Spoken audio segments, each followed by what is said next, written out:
उत्तर प्रदेश के अयोध्या में राजनीतिक पारा हाई है। दरअसल मिल्कीपुर उपचुनाव अब मुख्यमंत्री और सपा प्रमुख अखिलेश यादव की प्रतिष्ठा से जुड़ गया है। बता दें कि भाजपा पिछले 3 चुनावों में यहां हार चुकी है, लेकिन इस बार भाजपा हर हाल में जीत हासिल करने के लिए रणनीति बना रही है। वहीं सपा अपने गढ़ को बचाने के लिए पूरी ताकत झोंक रही है। चुनावी मैदान में रविवार को सीएम योगी आदित्यनाथ उतरे। उन्होंने अपने भाषण में विपक्ष पर जमकर हमला भी बोला है। आपके विकास में बाधा है ये परिवारवाद और जातिवाद की राजनीति। आपके विकास में बाधा है ये बांटने की राजनीति।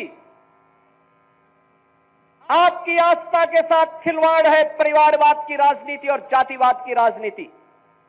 ये जातिवाद की राजनीति वे लोग कर रहे हैं, ये परिवारवाद की राजनीति वे लोग कर रहे हैं जिन्होंने केवल और केवल अपने परिवार की चिंता की, जनता जनार्दन की चिंता नहीं की। किसी दलित, किसी वंचित, किसी पिछड़ी जाति के व्यक्ति का, किसी का भी इन्होंने कभी उत्थान नहीं किया। याद करिए, अयोध्या जनपद का ही पुराना जनपद है अंबेडकर नगर जनपद। इसी से अंबेडकर नगर जनपद बना। और जब ये पुराना जनपद अयोध्या था तब इसी जनपद में पैदा हुए थे स्वर्गीय राम मनोहर लोहिया जी, डॉक्टर राम मनोहर लोहिया। लोहिया जी ने एक बात कही थी समाजवादियों के लिए। उन्होंने कहा था, संपत्ति और संतति के चक्कर में जो पड़े वह समाजवादी नहीं। आप मुझे बताओ, ये आज के समाजवादी तो संपत्ति के ही चक्कर में ज्यादा पड़े हैं। जो प्लॉट खाली है वह प्लॉट हमारा है, उस पे सब जगह इनके झंडे लग जाते थे। जगह जगह झंडे लग जाते थे, कब्जा कर लेते थे। इनका झंडा अपराधी और माफियाओं को बचाने के लिए था। और बहनों और भाइयों, इनकी सहानुभूति कभी किसी गरीब के प्रति नहीं होती है, किसी कमजोर के प्रति नहीं होती है। ये लोग उस हर कार्य का विरोध करते हैं। आप देख रहे होंगे समाजवादी पार्टी के अध्यक्ष का, पूर्व मुख्यमंत्री का बयान महाकुंभ को लेकर के, जब पूरा देश और पूरी दुनिया प्रयागराज की धरती की ओर आकर्षित हो रही है, तब ये रोज महाकुंभ के बारे में पूरी खबर पर हमारे सहयोगी शहबाज हमारे साथ जुड़ गए। शहबाज, सीएम योगी आदित्यनाथ आज मिल्कीपुर दौरे पर हैं और वहां पर उन्होंने जो भाषण दिया है उस पर साफ तौर पर उन्होंने कहा है कि अयोध्या की जो सरयू है उसको लाल रक्त से रंगने वाले कोई और नहीं बल्कि मुलायम सिंह की पार्टी यानी कि समाजवादी पार्टी ही है जो कार्य सेवकों के रक्त से अयोध्या की सरयू को रंगी थी। पिछली बार की तरह इस बार कहीं सीएम योगी आदित्यनाथ के निशाने पर समाजवादी पार्टी नजर आई। और समाजवादी पार्टी बिल्कुल इसलिए भी क्योंकि देखा जाए तो अयोध्या की मिल्कीपुर में समाजवादी पार्टी और भारतीय जनता पार्टी के बीच सीधी लड़ाई है। इस जंग में ना तो कांग्रेस कूदी है, ना ही कोई और अन्य बड़ी पार्टी कूदी है। ऐसे में सीएम योगी आदित्यनाथ आज एक बार फिर दूसरी बार रैली करते हुए नजर आए थे। और इससे पहले जब 24 जनवरी को उन्होंने रैली करी थी, उस रैली के दौरान भी उन्होंने कहीं ना कहीं कार सेवकों पर हुए हमले को लेकर समाजवादी पार्टी को घेरा था, अनन्या और तमाम तरीके के सवाल उठाए थे और हिंदू विरोधी चेहरे को समाजवादी पार्टी के उजागर करते हुए कई एक के बाद एक हमले किए थे। वहीं एक बार फिर समाजवादी पार्टी का जिक्र करते हुए उन्होंने कहा और साफ तौर पर यह कहा कि जो समाजवादी पार्टी है वो गुंडे माफियाओं के साथ खड़ी होती नजर आती है या फिर रेप के जो दोषी होते हैं।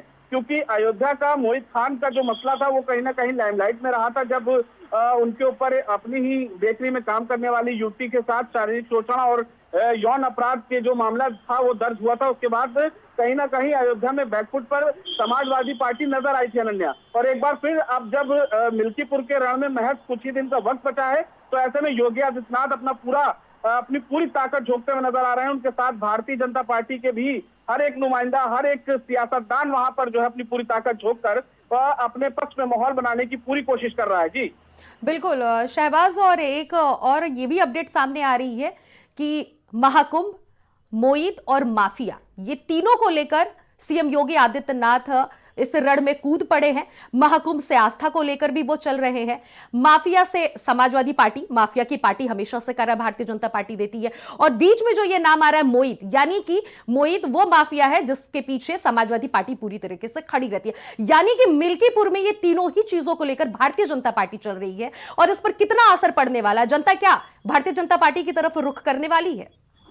अब देखिए, उपचुनाव हमेशा से कहीं ना कहीं सत्ताधारी पार्टी का चुनाव ही माना जाता है, अनन्या।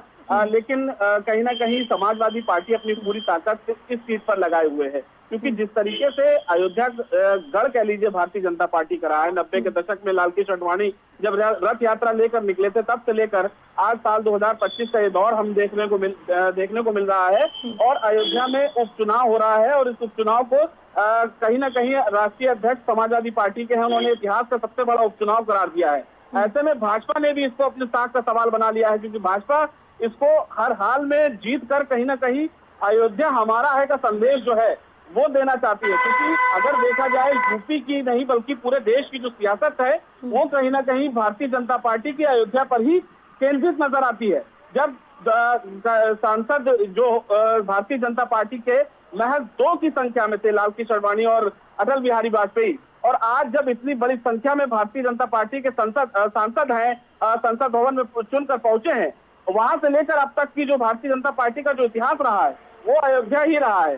तो ऐसे में अयोध्या सीट को जीतना भारतीय जनता पार्टी के लिए एक बहुत बड़ी चुनौती बन गई है। और समाजवादी पार्टी पर कहीं ना कहीं कई तरीके के निशाने जो है वो साधते हुए सीएम योगी आदित्यनाथ नजर आ रहे हैं। और खासकर प्रयागराज का इतना बड़ा जो आयोजन हुआ है उसको सरकार कहीं ना कहीं अपनी सबसे बड़ी उपलब्धि बताती हुई नजर आ रही है, क्योंकि प्रयागराज में कहीं ना कहीं इतनी बड़े स्तर पर भीड़ को कंट्रोल करना, उससे बड़े आयोजन को सफल बनाना, ये कहीं ना कहीं एक बड़ी उपलब्धि के तौर में उत्तर प्रदेश सरकार के साथ जुड़ता जा रहा है, जिसका बखान सीएम योगी आदित्यनाथ समेत उत्तर प्रदेश के जितने भी बड़े भाजपा के लीडर हैं वो हर मंच से करते हुए नजर आ रहे हैं। अभी कुछ दिन पहले केशव प्रसाद मौर्य भी मिल्कीपुर पहुंचे थे, जिन्होंने भाजपा प्रत्याशी का खुलकर समर्थन किया, उनके पक्ष में प्रचार प्रसार किया और ये दावा किया कि मिल्कीपुर में जो है अब की भारतीय जनता पार्टी बड़े वोटों से जीतने जा रही है। उसके बाद शहबाज, चंद्रभान पासवान में कितना दम दिख रहा है जिसको लेकर भारतीय जनता पार्टी इतनी दमखम के साथ तैयारी करती हुई मिल्कीपुर में नजर आ रही है? देखिए, कैंडिडेट अपना मायने रखता है, लेकिन कहीं ना कहीं उपचुनाव में पार्टी जिस स्तर से लड़ रही है वो ज्यादा मायने रखती है कि पार्टी उपचुनाव को कितना सीरियस ले रही है। चंद्रभान पासवान ठीक है, पुराने लीडर हैं भारतीय जनता पार्टी के, बहुत पार्टी के एक छोटे कार्यकर्ता से लेकर जो उन्होंने सफर तय किया है, कहीं ना कहीं पार्टी ने उन पर भरोसा जताया है, अधिवक्ता रहे हैं और तमाम चीजें हुए उनके साथ जो जुड़ी हुई हैं, क्योंकि हर एक कार्यकर्ता के साथ कंधे से कंधे मिलाकर चलने वाले वो नेता हैं। तो भारतीय जनता पार्टी ने बहुत सोच समझकर टिकट दिया है, क्योंकि कई लोगों का बाबा गोरखनाथ से लेकर तमाम लोगों का जो है नाम आगे चल रहा था, लेकिन चंद्रभान पासवान पर आखिरकार जो है हरी झंडी पार्टी की तरफ से लगाई गई और ये कहा गया कि कहीं ना कहीं अवधेश प्रसाद के सामने जो है वो पार्टी कार्ड जो वहां पर मुख्य रूप से बड़ी भूमिका में वोट को जो जीत को इधर से उधर करने में निभाते हैं, उन पर ही कहीं ना कहीं जो जाति कार्ड है वो खेला भारतीय जनता पार्टी ने, क्योंकि माना जा रहा था कि भारतीय जनता पार्टी का भी जो कैंडिडेट होगा वो पारसी समाज से ही होगा। तो ऐसे में चंद्रभान पासवान पर भरोसा जताते हुए जो लड़ाई है मिल्कीपुर की काफी टफ बना दिया है कहीं ना कहीं। फिलहाल देखना होगा अनन्या की जब रिजल्ट आता है तो किसके पक्ष में माहौल जाता हुआ नजर आएगा। जी ठीक है, बहुत बहुत शुक्रिया शहबाज, आपने तमाम अपडेट हमसे साझा की।